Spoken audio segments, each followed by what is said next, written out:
Assalamu alaikum, dear students. I'm Sumaya Mohammed from Boys Higher Secondary School, Yunsu. In this video, we are discussing about the first chapter of Political Science for class 9th. Dear students, in previous video, we learned about the tale of democracy in Chile. Now, let us turn to another event, this time from Poland in 1980. During this period, Poland was ruled by Communist Party. Communist कौन होते हैं मैं आपको बताऊंगी अभी. Communism it is a form of socialism that abolishes private ownership, जिसमें मुल्क की मिल्कियत रियासत को हासिल होती है ना कि इंडिविजुअल्स को. While government owns the means of production, that's called communism. और इसी का रूल था पोलैंड में कम्युनिस्ट पार्टी का. उस वक्त पोलैंड में कम्युनिस्ट पार्टी रूल कर रही थी जिसका नाम था पोलिश यूनाइटेड वर्कर्स पार्टी.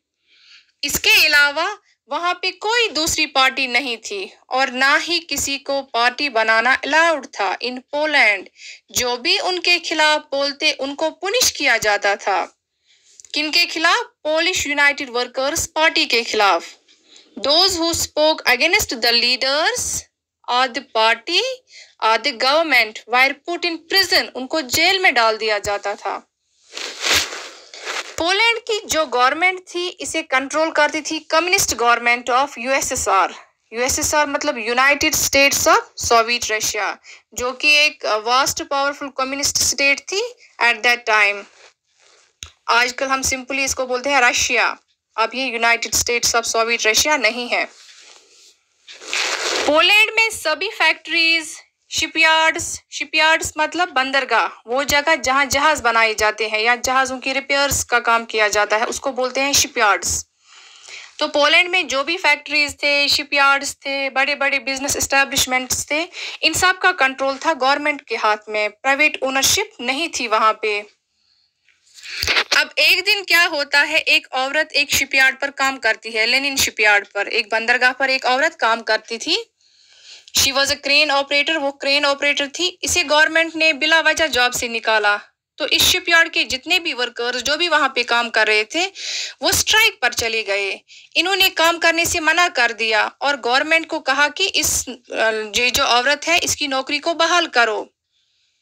और गवर्नमेंट के रूल के हिसाब से स्ट्राइक करना तो इलीगल था, गैर कानूनी था. बाद में इस स्ट्राइक को लेक वेलिशा नाम का एक आदमी है, उसने ज्वाइन किया. ये आदमी भी इसी शिपयार्ड में काम करता था पहले as an electrician, but he was dismissed from his service in 1976. इसे भी निकाला गया था जॉब से. क्यों? क्योंकि इसने गवर्नमेंट से तनख्वाह बढ़ाने की मांग की थी. और जब इसने ये स्ट्राइक ज्वाइन की तो ये स्ट्राइक बहुत पॉपुलर बन गई, इसकी मेंबरशिप बढ़ गई. The strike began to spread across the whole city.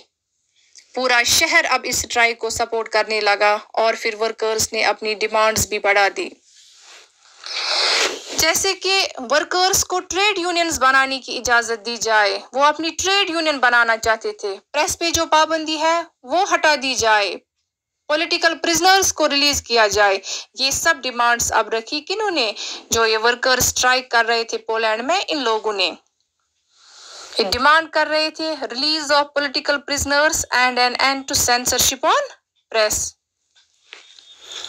इस स्ट्राइक की जो मास पॉपुलैरिटी की थी उसकी वजह से गवर्नमेंट को उनके सामने झुकना पड़ा और एक एग्रीमेंट हुआ इन दोनों के बीच में.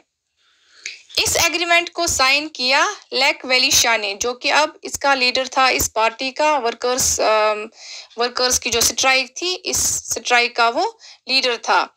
तो इसी ने ये एग्रीमेंट साइन किया और इसी एग्रीमेंट के साथ ये स्ट्राइक जो थी वर्कर्स की ये खत्म हो गई. इस एग्रीमेंट को गdansk एग्रीमेंट भी कहते हैं, GDANSK, गdansk एग्रीमेंट भी कहते हैं. इसके बाद वर्कर्स ने एक ट्रेड यूनियन भी बनाई, that was known as Solidarity. Solidarity means unity, यकजहती. अब ये इन्होंने यूनियन बनाई, जो ये स्ट्राइक कर रहे थे वर्कर्स, इन्होंने अब अपनी अलग से यूनियन बनाई जिसका नाम था सॉलिडेरिटी. Solidarity means unity, यकजहती.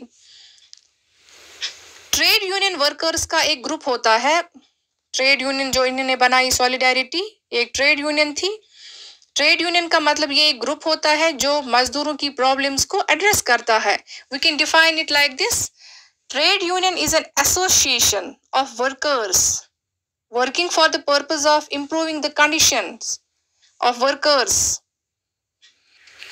इसके बाद एक ही साल में ये जो ट्रेड यूनियन बनाई थी इन वर्कर्स ने, सॉलिडेरिटी यूनियन जिसका नाम था, इसकी मेंबरशिप बहुत बढ़ गई. It had now about 1 crore members. Government कमजोर हो गई. ऑल्सो देयर वाज करप्शन भी था वहां पे एंड मिसमैनेजमेंट थी गवर्नमेंट में, which made matters verse for the rulers. Now government of Poland led by general Jaruzelski imposed martial law in December 1981 in Poland. Government अब परेशान हो गई इन स्ट्राइक्स की वजह से. इन सॉलिडेरिटी यूनियन जो थे इनकी स्ट्राइक्स की वजह से इनकी मेंबरशिप बढ़ रही थी. इससे गवर्नमेंट जो वहाँ की थी कम्युनिस्ट गवर्नमेंट वो परेशान हो गई और इस सिचुएशन में इन्होंने क्या किया, they imposed martial law. Martial law means military control and suspension of civil law by government. इसे martial law कहते हैं. यानी गवर्नमेंट ने लोगों के राइट्स छीन लिए और मिलिट्री अब सब कुछ कंट्रोल करती थी पोलैंड में. हजारों की तादाद में सॉलिडेरिटी यूनियन जो थी उसके मेंबर्स को अरेस्ट कर लिया गया. Freedom to organise, protest and express views was once again taken away. Then in 1988 Solidarity union जो है इन्होंने फिर से स्ट्राइक शुरू की और इसके बाद इस स्ट्राइक के बाद एक एग्रीमेंट होता है between solidarity union and the government. ये यूनियन जो थी इसका लीडर था लेक वेलिशा और इस एग्रीमेंट में डिसाइड हुआ, अब गवर्नमेंट ने डिसाइड किया अब फ्री इलेक्शंस होंगे वहां पे और इलेक्शंस ही डिसाइड करेंगे अब कौन रहेगा वहां पे, किसकी गवर्नमेंट होगी पोलैंड में. तो इस इलेक्शंस में क्या होता है, सॉलिडेरिटी यूनियन जो है इन्होंने 99 सीट्स जीत ली आउट ऑफ 100 सीट्स और लेक वेलिशा जो है वो बन गया प्रेसिडेंट पोलैंड का इन 1990. तो इलेक्शंस में जीत होती है सॉलिडेरिटी यूनियन की और हार जाती है कम्युनिस्ट पार्टी जो वहां की थी, वो उनको हार हासिल होती है और अब वहां पे लेक वेलिशा जो है वहां पे अब डेमोक्रेटिक गवर्नमेंट इस्टेब्लिश होती है. 1990 में अब लेक वेलिशा को प्रेसिडेंट इलेक्ट किया जाता है पोलैंड का. ये तो थी कहानी पोलैंड की. तो अब हमने दोनों कहानियां पढ़ी. पहले हमने एक वीडियो लेक्चर में चिली की कहानी और अब आज के वीडियो लेक्चर में हमने कहानी सुनी पोलैंड की. तो इन दोनों कहानियों को सुनकर हमें पता चला कि दोनों कंट्रीज में लोगों ने अपने रूलर्स को इलेक्ट नहीं किया था और दोनों के पास फ्रीडम टू स्पीच, प्रोटेस्ट जैसे बेसिक राइट्स नहीं थे. वो खुद अपनी कोई पार्टी या कोई यूनियन या कोई ऑर्गेनाइजेशन नहीं बना सकते थे, उन्हें इसकी इजाजत नहीं थी. इन कहानियों को पढ़कर हमें ये सीख मिलती है कि डेमोक्रेसी में दो चीजें बहुत इंपॉर्टेंट है और दोनों का होना बहुत जरूरी है. That is people should choose there rulers and only rulers elected by the people should rule the country. लोग ही रूलर्स को इलेक्ट करने चाहिए और वही रूलर्स रूल करने चाहिए एक कंट्री पे जिसको लोगों ने इलेक्ट किया हो. That is an important aspect of democracy. इसके अलावा पीपल शुड हैव फ्रीडम, आज़ादी होनी चाहिए लोगों को टू एक्सप्रेस देयर वेव्स, अपनी वेव्स को वो एक्सप्रेस कर सके. Freedom to organise and freedom to protest करने का हक होना चाहिए. अगर उन्हें लगता होगा कि कहीं पे किसी जगह उनके साथ नाइंसाफी हो रही है तब वो प्रोटेस्ट कर सकते हैं. इसकी फ्रीडम होनी चाहिए उन्हें. That is possible in democracy.